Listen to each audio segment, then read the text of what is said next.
In today's video, I'm going to teach you how to write a Countif in Tableau. If you're new to Tableau or seeking to enhance your data visualization skills, this guide will help you leverage its capabilities effectively. By the end of this session, you'll understand how to utilize this function to analyze your data with precision and insight. Let's begin by opening the Tableau application on your computer. Once you're in, navigate to your worksheet. This is where all the magic happens. Here you can visualize and interact with your data dynamically. After accessing your worksheet, drag the Order ID to the Columns section. This addition will lay the groundwork for aggregating our data based on orders. Next, you'll need to click on the drop-down menu, which appears when you select Order ID.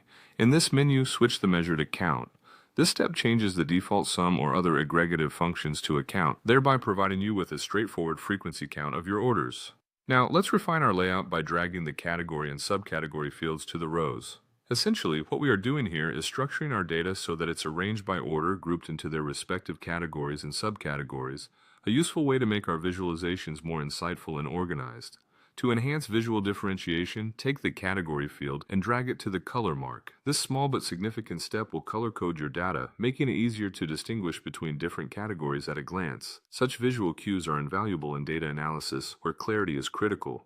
Following this, drag your measure values to the label mark. This action will display the numerical data directly on your visualization, providing an immediate reference without having to look elsewhere. It's a great way to keep things tidy and accessible. Now we'll tidy up by clicking on the drop-down in the toolbar. Select Clear Shelf to reset any unnecessary items and keep your workspace focused. Once your shelves are cleared, you'll need to create a calculated field. Again, use the drop-down menu and click on Create Calculated Field. This step is central to defining more complex queries within your dataset. Give this new field a relevant name, perhaps relating to the function it will perform or the data it will analyze.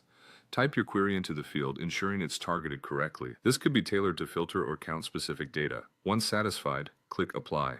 You're almost there. Finally, drag this newly created calculated field to the columns. This completes your setup, allowing Tableau to process and visualize your data as per your modified criteria. And there you have it. We've successfully created a Countif in Tableau, earning new insights from what may initially seem like a simple data set. Practicing these steps will cement your skill, enabling you to harness the power of data visualization effectively. Thank you for watching, and happy analyzing.